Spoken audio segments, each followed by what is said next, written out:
Hoje é dia de ceia do Senhor e eu preciso provocar algo que Deus tem provocado no meu coração. Acho que esse é o maior sintoma de que a voz profética está indo de encontro àquilo que Deus está falando e àquilo que nós precisamos receber. Eu tenho um grande amigo, nós esse ano fizemos uma viagem juntos, nós fomos num passeio, visitando as 7 igrejas da Ásia, na Turquia, e depois alguns passos em igrejas que o apóstolo Paulo plantou na Grécia. Eu pude ouvir muito ele, e ele sempre diz o seguinte: eu sou dono do que eu calo, mas eu sou escravo daquilo que eu falo. Se a palavra de Deus não causa um impacto na sua alma, eu não cumpro o papel profético que Deus trouxe para mim. Hoje eu quero falar sobre um encontro com a vida eterna. Eu quero orar, porque é dia de ceia do Senhor, e você tem que saber a razão pela qual você está aqui. Deus, em nome do teu Filho Jesus, nós não queremos mais um encontro mecânico, não queremos uma fé na religião, nós não queremos viver em dúvidas e aflição. A tua palavra, ela retira as confusões, a tua palavra é tão clara. Me dá hoje sabedoria, me dá sensibilidade, me dá simplicidade, para eu ministrar a tua salvação, em nome de Jesus, amém. Diz assim, 1 Coríntios, capítulo 11, esse texto na verdade começa a partir do verso 20, mas eu estou fazendo um recorte aqui, do verso 23 até o verso 27 só, tá bom? Pois recebi do Senhor o que também lhes entreguei, que o Senhor Jesus, na noite em que foi traído, tomou o pão e, tendo dado graças, partiu e disse: isto é o meu corpo que é dado em favor de vocês, façam isto em memória de mim. Da mesma forma, depois da ceia, ele tomou o cálice e disse: este cálice é a nova aliança no meu sangue, façam isto sempre que o beberem em memória de mim. Porque sempre que comerem deste pão e beberem deste cálice, vocês anunciam a morte do Senhor até que ele venha. Portanto, todo aquele que comer o pão ou beber o cálice do Senhor indignamente será culpado de pecar contra o corpo e o sangue do Senhor. Examine-se o homem a si mesmo, e então coma do pão e beba do cálice. Se você não sabe ainda, eu já contei algumas vezes, eu fui criado dentro de uma família, especialmente a minha mãe, me levou ao temor do Senhor, e eu vivi uma experiência dentro da igreja católica, apostólica romana, durante toda a minha infância e até o início da minha vida adulta. Nós fomos levados, a minha mãe, pelo menos uma vez por semana, eu muito menino, eu voltando de um colégio público, escola municipal, muito perto de casa, passávamos na igreja, ela me fazia pegar água benta, ficar de joelhos, fazer o sinal da cruz e rezar para o Papai do Céu. Uma vez por ano, pelo menos, mas eu era muito mais constante nisso, você é levado ao dia, e qualquer missa, qualquer uma que você for, existe algo chamado Eucaristia. O momento da comunhão é o momento que você celebra o pão. Só que para você celebrar o pão, você tem que confessar o pecado. Então havia uma estrutura dentro daquela liturgia, em que num determinado momento, um sacerdote, se você nunca foi católico, eu estou contando para você, se você já foi católico, você vai lembrar muito disso, como eu lembro nitidamente disso. Ele ele pega o pão, ou aquela hóstia, e leva, ou na verdade você entra numa fila e você recebe aquilo, como se aquele pão fosse transformar a sua vida, e você fosse acumular algum tipo de favor ou de bênção. Não, comi um pão, agora eu estou salvo. Aí passa a semana toda, eu dou um monte de tropeço, eu faço algumas loucuras, ou nem tantas, tenho pensamentos, que se fossem transmitidos no telão da igreja, eu seria expulso da igreja, eu seria apedrejado, me colocariam numa fogueira. Mas aí, de manhã cedo, no domingo, eu corria junto com aqueles meninos que faziam o catecismo comigo, e novamente, eu me purificava para poder ter comunhão com o Pai. E a Bíblia não fala nada disso. Aquele que come e bebe indignamente, gente, isso me dá um medo. E me causava uma aflição. E eu sei que tem gente que vem aqui no domingo e não celebra a ceia.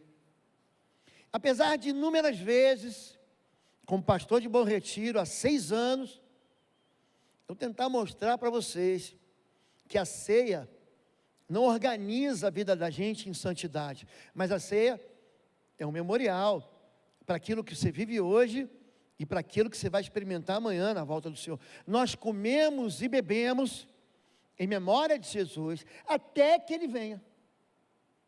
Essa palavra comer indignamente, parece que eu sou convidado, mas nem tanto.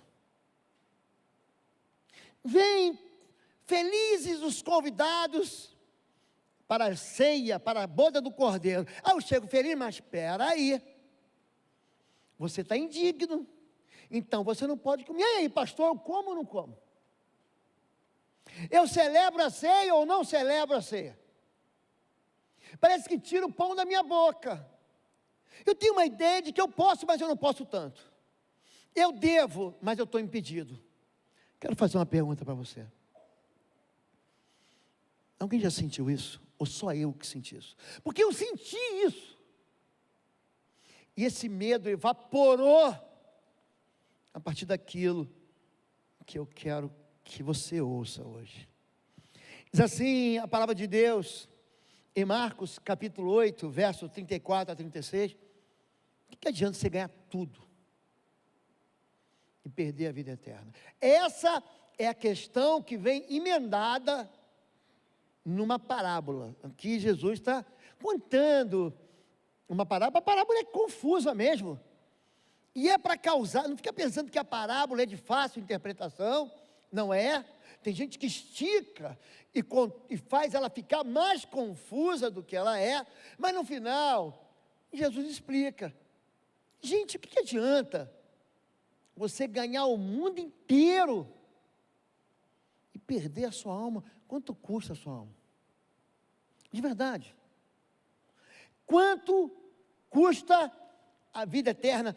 Que aproveita o homem ganhar o mundo inteiro e perder a sua alma? Que daria o homem em troca da sua alma? Que é comércio mesmo. O comércio é troca. Troca comigo? Eu te dou um produto e você me dá o dinheiro. É um mercado. Aqui ele está dizendo que a alma pode ser comprada. É isso que Jesus disse quando ele refere-se a dizer, ele comprou gente de toda a tribo, língua e nação, e ele pagou o preço do seu sangue, ele comprou com o seu sangue.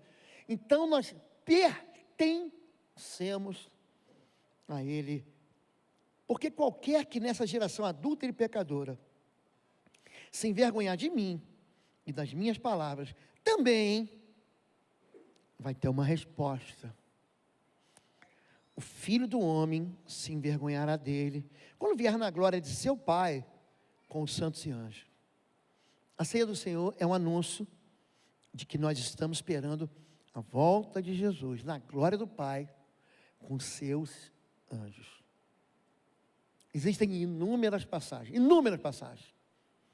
Mateus 25, ele diz, eu vou separar Vocês para a direita são chamados de ovelhas do Pai. Vocês da esquerda são chamados daqueles que se perdem. Durante algum tempo, eu falava assim, não, vai que Deus se engana, deixa eu sentar do lado de cá. Mas a seleção não é bem essa, ele está dando um exemplo pastoral, como separa ovelha de bodes. Existe uma marca em nós. Você pode olhar para o seu marido, para a sua esposa, e não encontrar perfeição no seu filho, no seu avô, mas existe um selo de perfeição aí, chamado Espírito Santo de Deus. Em Efésios capítulo 1, verso 13, diz que vós fostes selados com o Espírito Santo da promessa, no dia em que crestes na palavra de Deus, no Evangelho da graça que foi pregado. Há um selo, uma marca que é dada para mim e para você. Mas como é que eu posso comprar o acesso que eu não tenho? O que eu vou dar pela minha alma? O que eu posso fazer para ser salvo? A Escritura Sagrada, a Bíblia Sagrada, ela anuncia a salvação. Desde a infância, lhe foram ensinadas as Sagradas Escrituras, que lhe deram sabedoria para receber a salvação, que vem pela fé em Cristo Jesus. A tua religião te salva? Porque essa aflição se eu sou salvo, por que eu não posso celebrar a ceia? Se a minha religião, que eu me orgulho e bato no peito, se ela me salva, por que eu tenho medo de Deus? A tua fé, hoje, se Deus pedir a tua alma, ela te salva? Aqui Paulo está escrevendo para Timóteo, a vida dele está se esgotando, a ampulheta, né? O relógio está marcando 45 minutos do segundo tempo. Ele já está entrando na prorrogação, ele vai dizer, combati o bom combate, terminei a carreira e guardei a fé. No próximo capítulo, ele está acabando a vida. E aqui ele fala para Timóteo que a Bíblia, Timóteo, é o seguinte, você quer saber se você é salvo? Vai para a Bíblia. E desde pequenininho, você aprendeu que as Sagradas Escrituras lhe deram sabedoria para receber aquilo que eu não tenho, a salvação. Eu caminho com vocês rigorosamente dentro da Bíblia, sabia? Se você não vê no pastor um pastor, você vai ver no pastor um professor. Porque eu não perco nenhuma chance de instruir o rebanho do Senhor na verdade. Eu cresci achando que criança não pode celebrar a ceia. Até que a primeira vez, em 2014, eu fui para Israel, e numa sexta-feira, de sexta para sábado, nós visitamos um kibutz. É uma festa, é a festa do sábado. O sábado para eles é muito importante, porque é um dia que lembra um tempo que eles não eram mais escravos. Por que eles celebram o sábado? Porque escravo não tem descanso, eles trabalhavam de segunda a segunda, de domingo a domingo, não tinha dia de folga. Então Deus dá um sinal de liberdade. Ó. Você vai trabalhar 6 dias, você não vai ficar descansando 6 dias, você vai trabalhar. Mas você vai ter um dia que você vai descansar. Para quê? Para você se lembrar que você não é mais escravo. E que o dia da bênção não é a segunda-feira. É o quê? É o dia que você descansa, seja ele qualquer dia da semana.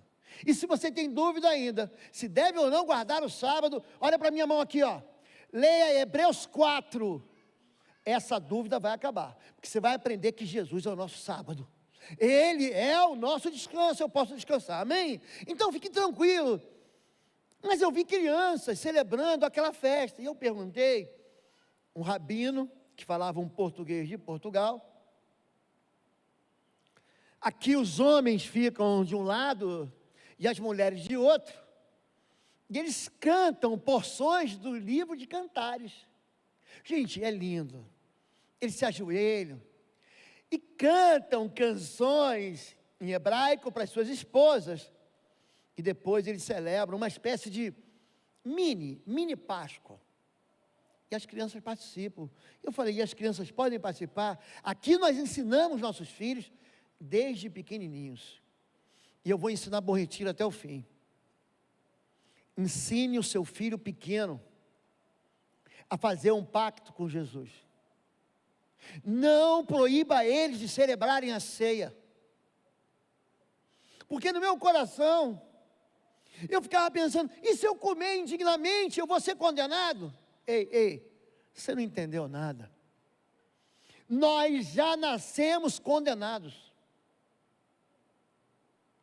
Existem duas ordenanças na Bíblia. A primeira delas é o batismo. Aquele que crer e for batizado, a fé vem antes do batismo. Aquele que crer e for batizado, será salvo. Quem não crer, já está condenado. Não é que vai ser condenado mais tarde. Então, quando você for esperar o teu filho, a tua criança, o teu neto, o teu adolescente, tem gente que está esperando o filho se desviar, para depois fazer ele celebrar a ceia. Hoje, uma covardia. Uma cantora chamada Anitta publicou um vídeo horroroso. Pense em algo cruel. Uma gravidez. Eu não consegui ver o vídeo. O seu filho está vendo aquilo. E aquilo é permitido. Uma cantora de axé, visivelmente endemoniada, e a gente não pode falar nada. E aí o pai, que tem a direção à mãe, que tem a fé, fica impossibilitado de falar para o filho que Jesus Cristo morreu e ressuscitou pelo pecado dele. Não, porque não é hora. Não se escandalize, você que é, e que veio, a igreja ela é recheada de gente que veio de todos os segmentos, que nós temos gente que veio da igreja católica, da Assembleia de Deus, da presbiteriana, da comunidade. Aqui, nós ensinamos os nossos filhos desde pequenininhos, que as Sagradas Escrituras você recebe a salvação através de Jesus Cristo. Não proíbam seus filhos de chegarem em Jesus. Não coloquem para eles barreiras. Quando João, ele escreve a primeira carta de João, capítulo 5, verso 13, ele vai dizer, essas coisas eu vos escrevi. Qual é a razão da carta de João? E no final ele faz um grande resumo e diz, você está entendendo? Ei, hello! Essas coisas vos escrevi para que saibais que tendes a vida eterna. Eu escrevi para vocês. A Bíblia revela isso. Você repara que a armadura do crente, de Efésios 6,12, Paulo falou assim, ó, vistam toda a armadura de Deus, sede cuidadosos, colocai o capacete da salvação. Por quê? Porque se você tem dúvida da tua salvação, escute isso, você vai ser um alvo fácil. Se você tem medo de celebrar a ceia, porque no meu caso, eu cresci 2 décadas da minha vida, com medo de me encontrar com Jesus, com medo de fazer uma aliança com Jesus, porque isso é a ceia. Ai meu Deus, e se eu comer indignamente, eu vou ser condenado? A gente entende e vive com medo de um Deus que é bom. E aí a gente acha que é só no próximo domingo que você, tomara que Deus volte depois da ceia, que aí eu estou pronto para ir. Tem gente que quer vir na igreja porque tem medo de Deus e fala, vou aplacar a ira de um Deus. Isso é uma mentira satânica. Deus não é mau. Nós somos maus. Tem gente que celebra a ceia com medo. Não, pelo menos eu vou fugir do inferno. E são pensamentos mentirosos que vão mexendo com a gente. Haverá um dia sim de encontro com Deus, Romanos 2,16, um dia em que Deus há de julgar os segredos dos homens. Eu não vou escapar. Você não vai escapar. Ninguém vai escapar. O segredo, o oculto, aquilo que ninguém sabe. Eu tenho um segredo aqui, e ele está guardado dentro de um cofre. Eu tranquei ele a 7 chaves, porque isso me envergonha. Porque esse tropeço, pastor, a minha vida foi um vexame. Isso tudo faz com que eu me revista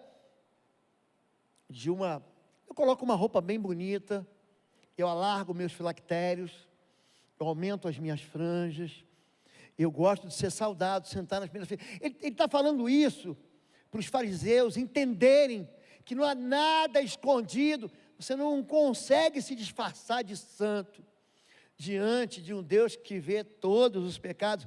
Não há criatura alguma encoberta diante dele, não existe. Antes, todas as coisas estão nuas e patentes aos olhos daquele com quem temos que tratar. Nudez espiritual. Deus sabe, Deus viu, Deus já sabia antes, Deus conhecia os defeitos, Deus conhecia aquilo que eu chamo de feiuras espirituais. Você não conquistou Deus, foi Deus que te conquistou. Ele já sabia que a gente era torto. Por quê? Porque quando Adão peca, todo mundo peca. A gente nasce daquela matriz. Deus sabe. Eu gosto muito da história de um homem apaixonado chamado Jacó. Ele gosta de Raquel. Ele ama Raquel. O sogro, que não valia nada, falou, não, já que você está duro, eu te dou a minha filha, mas você vai trabalhar como escravo durante 7 anos. Ele topa. Passados os 7 anos, ele fala, foram como 7 dias. Gente, aquela paixão que sobrevive por um trabalho árduo na casa do sogro. Aí você dever para sogro, acho que isso é pior do que dever para cunhado. E aí quando ele vai casar, deram uma festança e ele tomou todas, ele perdeu o rumo, se casou. No dia seguinte, quando ele acorda, ele não vê Raquel, ele vê quem? Lia. Lia, sabe o que significa Lia? Vaca brava. É isso, esse é o nome. Lia significa vaca brava.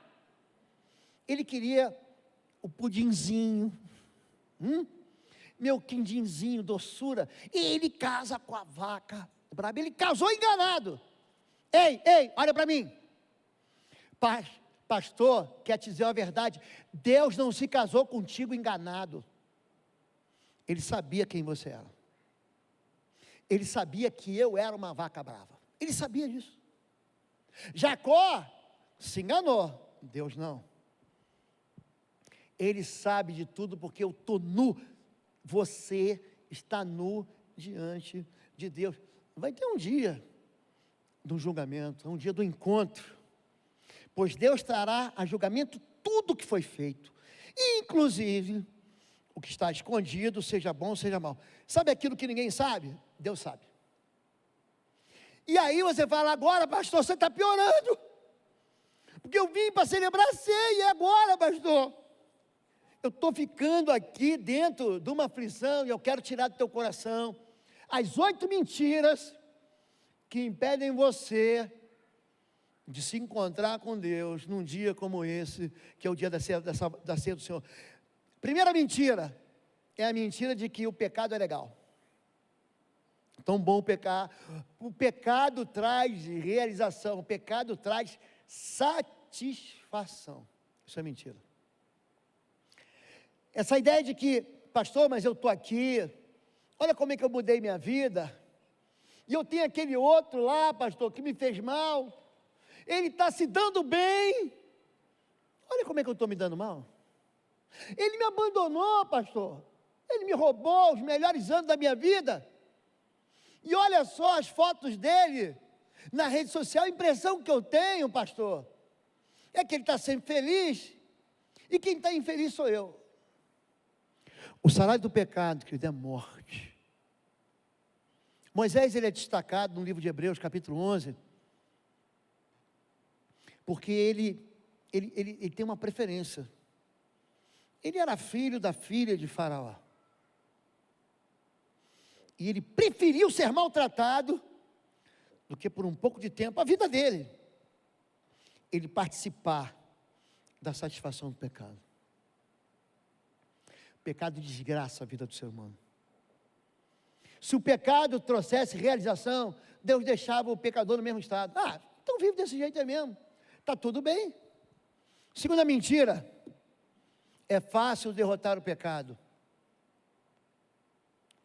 Não é. Jesus vai dizer que todo aquele que vive em pecado é escravo do pecado. E vou dizer mais, hein? Os piores pecados para você vencer são os pecados que ninguém nota, ou que você acha que são pecados aceitáveis. Não, esse pecado, pastor, que horrível, você viu? Matou com requinte de crueldade, roubou a própria mãe, abusou do próprio filho, pastor. Um homem desse tem que morrer. Quando a gente começa a achar que inveja, que ciúme, que orgulho são pecados aceitáveis, você vai perceber que esses são os pecados justamente que você não consegue vencer. As piores manifestações demoníacas que eu já enfrentei não eram e não foram ligados a pecados que nós chamamos de pecados graves, de pecados cabeludos. Saul, ele é perseguido por um espírito imundo por causa de ciúme. Caim mata Abel por causa de inveja. E são pecados que os seres humanos escondem. Judas, capítulo 13 do Evangelho de João, diz que ele foi possuído, Satanás entrou nele. Sabe por quê? Ganância. Existe uma mentira que diz: esse pecado eu posso deixar para amanhã. Não preciso tratar com o pecado imediatamente. É a terceira mentira. Pastor, vamos fazer o seguinte, estou entendendo aqui, recado está sendo bem dado, hein, pastor? Vamos fazer o seguinte, primeiro eu tenho que ajustar as contas com o devedor, eu vou lá e eu tenho que esganar ele, eu tenho que bater nele. Primeiro eu vou me vingar, depois eu me conserto. Amanhã eu me conserto. Está vindo festa do final do ano? E pastor, a gente vai ter lá uma noitada, uma farra, vai ser algo muito saboroso. Pastor, primeiro eu vou parar de fumar, aí depois eu me batizo. Primeiro eu vou romper, ou vou satisfazer aquilo que meu corpo quer, aquilo que a minha vida quer, aí depois eu me converto. Eu deixo para amanhã. Pastor, vamos fazer o seguinte, eu não vou celebrar a ceia esse domingo não, eu vou pensar bastante nessa mensagem. Aí na próxima ceia eu celebro. Ano novo, vida nova, pastor. Eu tenho mais 60 dias pela frente, né? Novembro e dezembro. Eu perco mais esses 60 dias. Aí quando virar o ano, pastor, que eu acordar com aquela enxaqueca, porque eu passei a noite tomando champanhe, e aí eu vou acordar, eu misturei tudo, pastor, tem uma ziquezira no meu estômago, aí eu acordo, tomo um engove, e aí, sal de fruta, aí eu começo uma vida nova. Essa é a terceira mentira, eu não preciso tratar hoje. A quarta mentira, o pecado não tem consequência. Pergunta para quem pecou. Pergunta para Adão. A gente acha que Adão e Eva eram duas moscas mortas. Você não acha isso?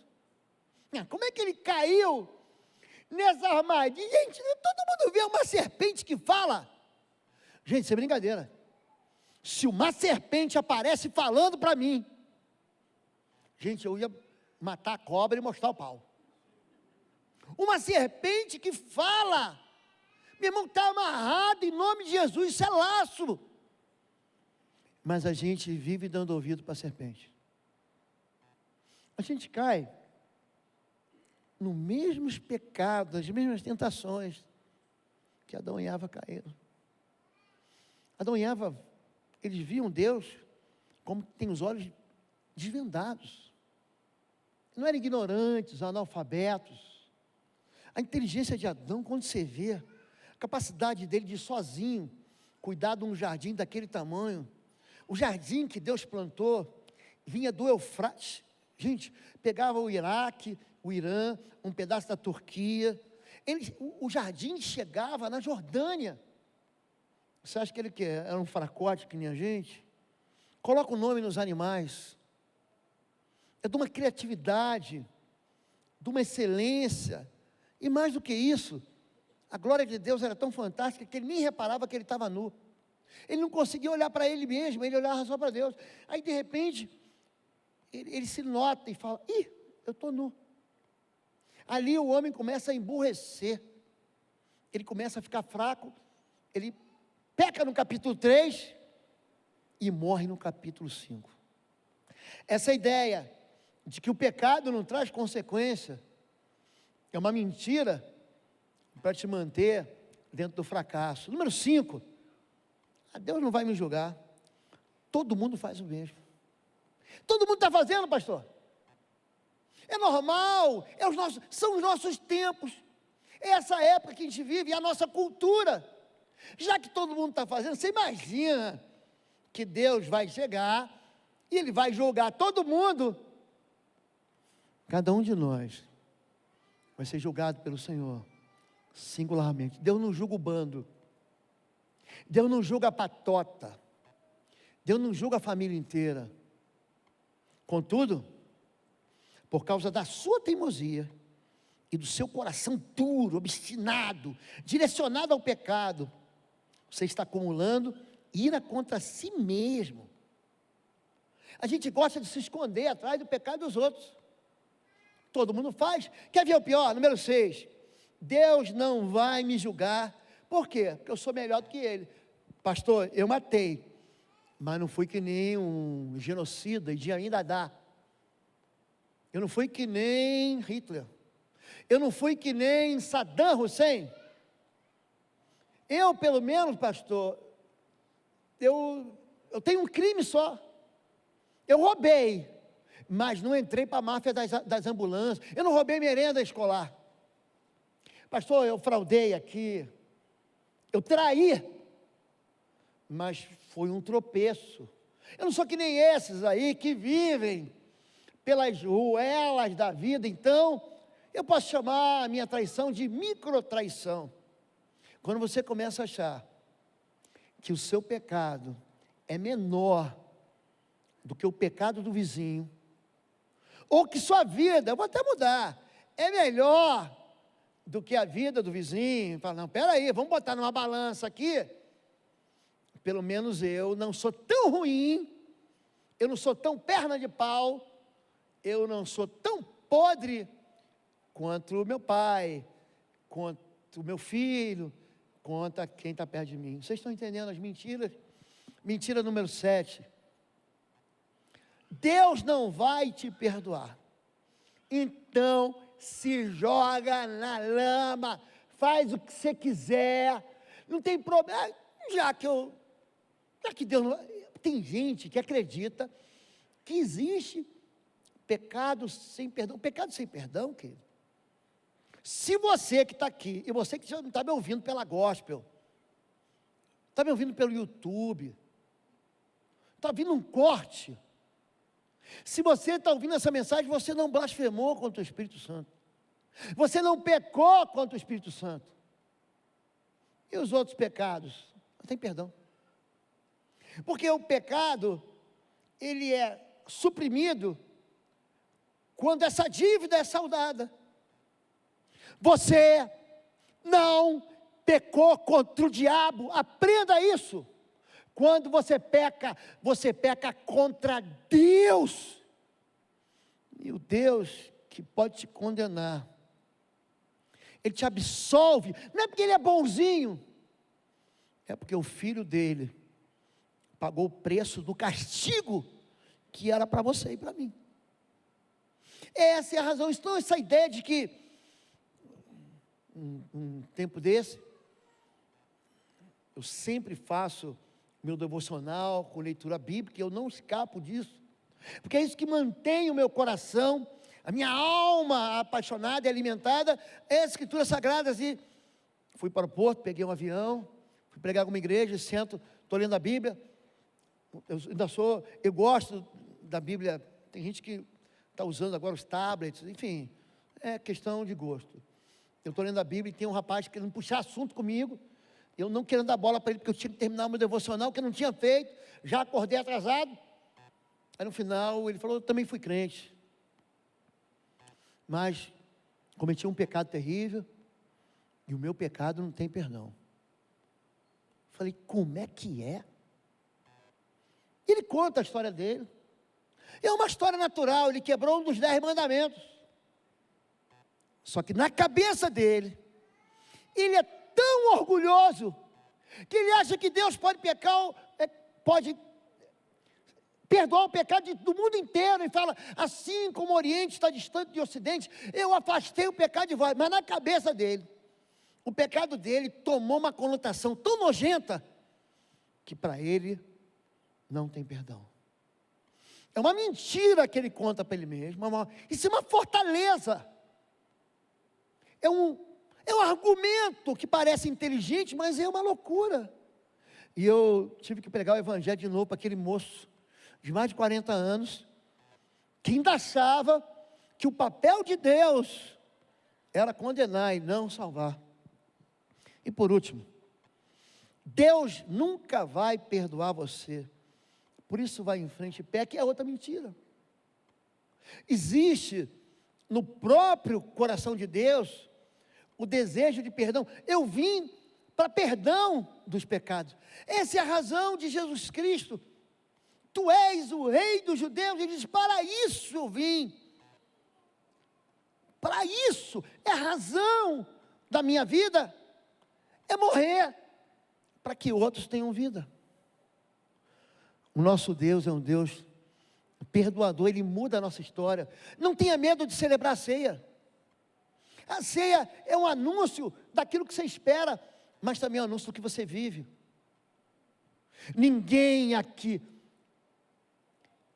1 João, capítulo 1, verso 7, diz: aquele que não tem pecado, mente, faz Deus mentiroso, mas se confessarmos nossos pecados, Ele é fiel e justo para nos perdoar e nos purificar de todo pecado. Essa é a razão de a gente estar aqui. A gente não se compara. Na hora da ceia você não olha para os outros, você olha para você. Examine-se você.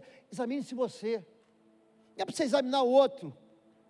Não examine teu marido, tua esposa, teu filho, teu neto, teu avô, teu vizinho, o teu colega. Conserta você.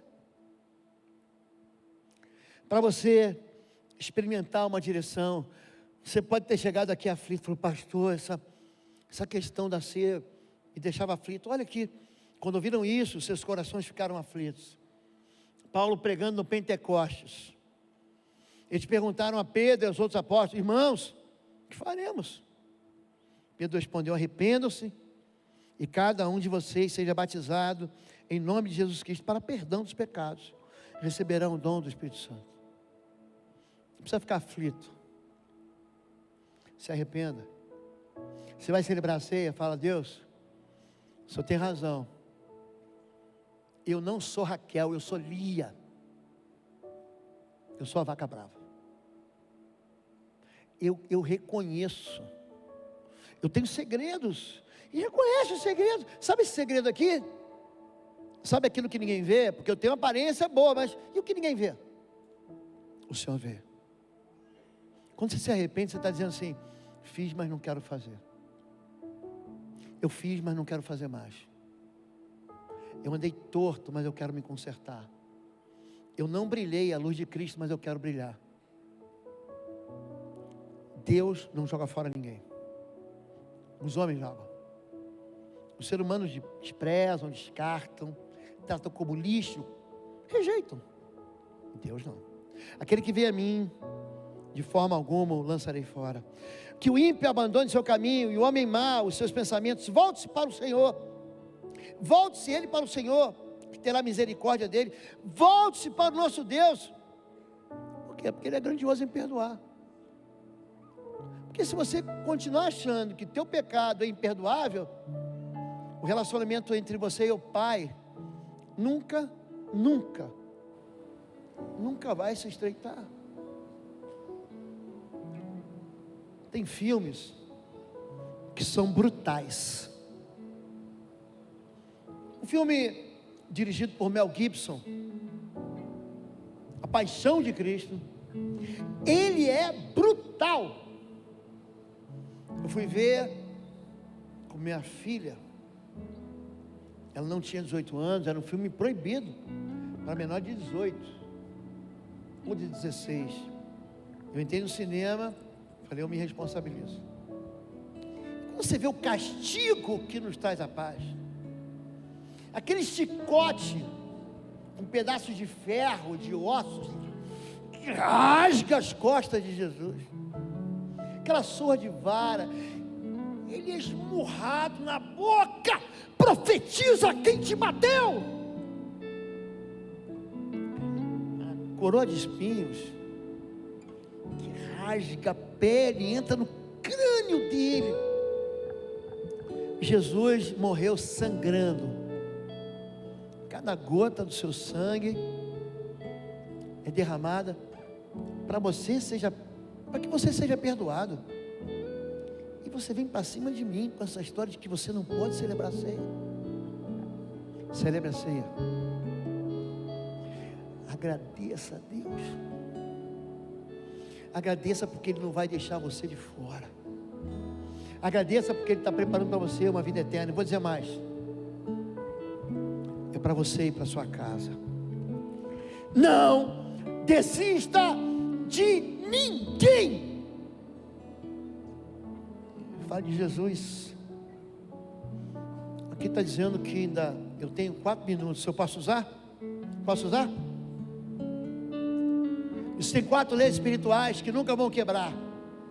Número 1, Deus te ama e tem um plano para você. Por quê? Porque Deus amou o mundo de tal maneira que deu o seu Filho unigênito, para que todo aquele que nele crê não pereça, mas tenha vida eterna. Pastor, mas não me sinto amado não. Olha a minha vida. Olha a minha vida, pastor.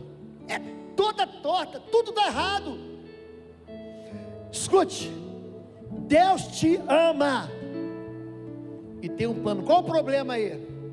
O problema chama-se pecado. O pecado não permite que você conheça nem o plano de Deus, nem o amor de Deus. É isso. O homem é pecador, está separado. Romanos diz isso. Todos pecaram, estão afastados, que ninguém vê Deus. Ninguém. Por quê?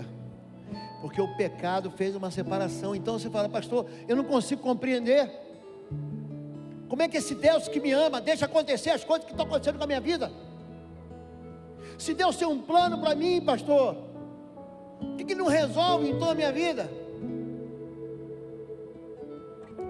Jesus não é religião, é Jesus. Ele é o único que pode te levar de novo para o amor de Deus e para que os planos dele se cumpram. Jesus vai dizer em João 14,6: eu sou o caminho, a verdade e a vida. Ninguém vem ao Pai, ninguém vem a não ser por mim. E por último, receba Jesus. João 1,12: pois todos, pequenos e grandes, todos, gente boa e gente ruim, todos quantos o receberam, foi-lhe dado o poder de serem feitos filhos de Deus. Porque Deus enviou seu Filho ao mundo, não para que condenasse o mundo, mas para que o mundo fosse salvo por ele. Jesus não veio para te condenar. Pode celebrar em paz a ceia do Senhor. É uma aliança. Vamos ficar em pé? Vou orar pela sua vida. Vamos ficar em pé. Minha oração é que essa aflição saia do seu coração. A minha oração durante toda essa semana, gente, essa mensagem está na minha cabeça há alguns meses. Eu fico falando assim: Deus, é hoje? Ele fala: não. Essa semana, uma convicção, você está aqui para celebrar o Senhor. Quantos têm uma aliança com Jesus? Levante suas mãos aqui. Quantos querem uma aliança com Jesus? Levante suas mãos. Quantos querem perdão de pecado? Você quer? Eu quero. Eu quero. Já recebi. Você pode receber. Quantos aqui querem sua casa todinha com Jesus? Você quer? Eu quero. Toda ela. Você ainda não teve. Você vai ter outro. Você vai ter. Sabia que você vai ter neto? Vai. Eu tenho, você vai ter. Sabia que você vai querer levar teus netos para Jesus? Sabia? Eu estou levando meus netos para Jesus. Não desista. Diga: eu e minha casa. Diga com fé: eu e minha casa serviremos ao Senhor. Vamos cantar? E ao partir do pão, os nossos olhos se abrem e reconhecemos quem tu és. Ao som da tua voz, diga, os nossos corações queimam de amor, queimam de amor. E ao partir do pão, os nossos olhos se abrem e reconhecemos quem tu és. Ao som da tua voz, os nossos corações queimam de amor, queimam de amor. Nós arrumamos a casa, defumamos ela toda, preparamos a mesa, no lugar de honra.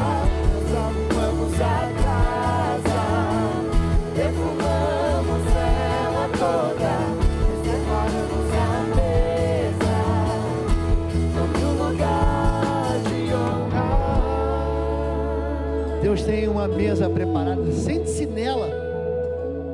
1 Coríntios capítulo 11, verso 23 diz assim: porque eu recebi do Senhor aquilo que eu entreguei a vocês, que Jesus Cristo, na noite em que foi traído,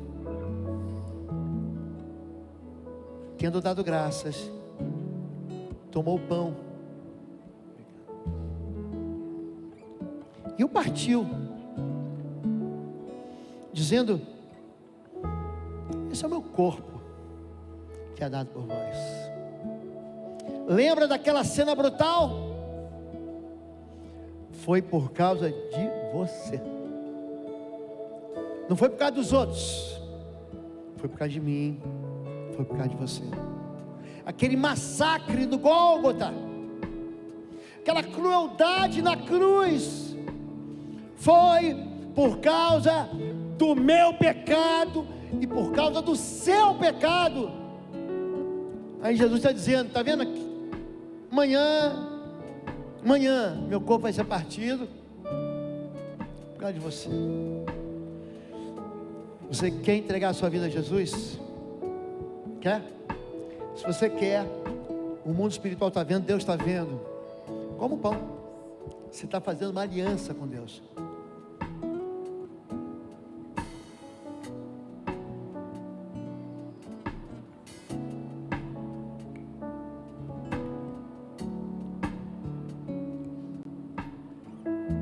seu encontro com Deus. De maneira semelhante, depois da ceia,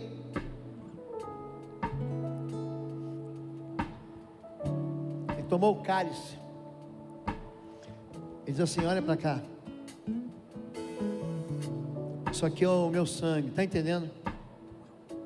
Isso aqui, esse fruto da vide, representa o meu sangue que é derramado por vocês.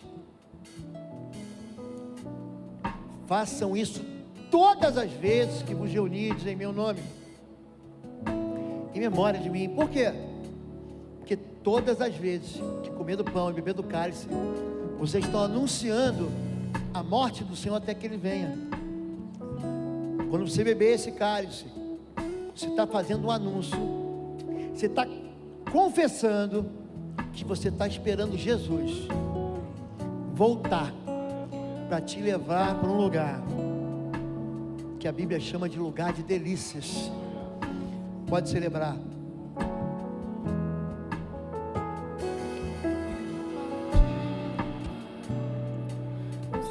Que bom que você está aqui. Não deixa ninguém roubar de você a salvação que custou caro demais.